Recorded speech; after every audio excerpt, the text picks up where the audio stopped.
Sveiki, o gal turėčiau sakyti tiesiog labas, nes kažin ar daug sveikų dabar yra taip siaučiant gripę.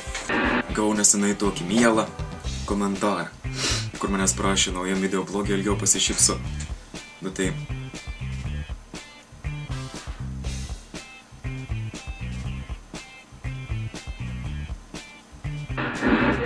Emigracija. Turbūt visiems gerai pažįstamas žodis, o kam ne, tai kai žmogus iš savo gimtinės neša skudurus, tik supratęs, jog tokiam didelioj mūriniai palapiniai cirko yra malamas šūdas tonomis. Kas mokytis išvažiuoja, kas dirbti išvažiuoja, kas tik šiaip pabėga kuo toliau nuo šito š. Ir turbūt daugelis, kas dabar į mane žiūri, jeigu dar nėra išvažiavę, tai išvažiuos iš Lietuvos. Iškojau internete, kiek dabar tiksliai žmonių begyvena šitoj Lietuvoj. Bet tik atsidariau ir pamačiau pilną statistiką, procentai tiek išvažiavo, visokie lyginimai, visokios nesąmonės. Tik vienur perskaičiau, kad daug žmonių emigruoja, bet mūsų vis dar 3 milijonai. Bet tai pala. Kokį velnių tada keista Lietuvos krepšinio himną? Net jeigu ir nebūtų tų 3 milijonų, tai juk neišsižudo tie lietuviai išvažiavę. Vis tiek po visą pasaulį išsilaksta, jie dar ganosi plačiose pasaulio pievose su teletabiais.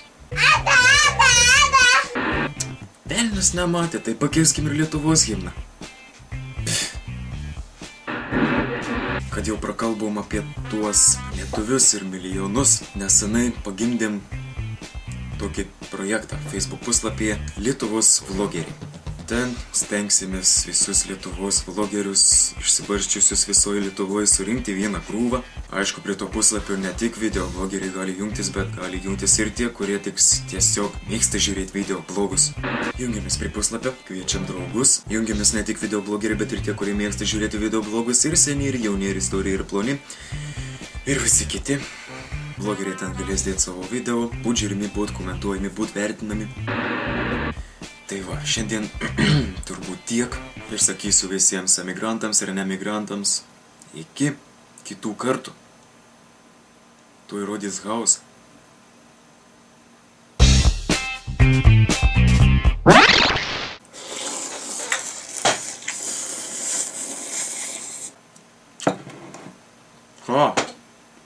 Būt žiūrimi, būt komentuojami, vertinami, būt žiūrimi, būt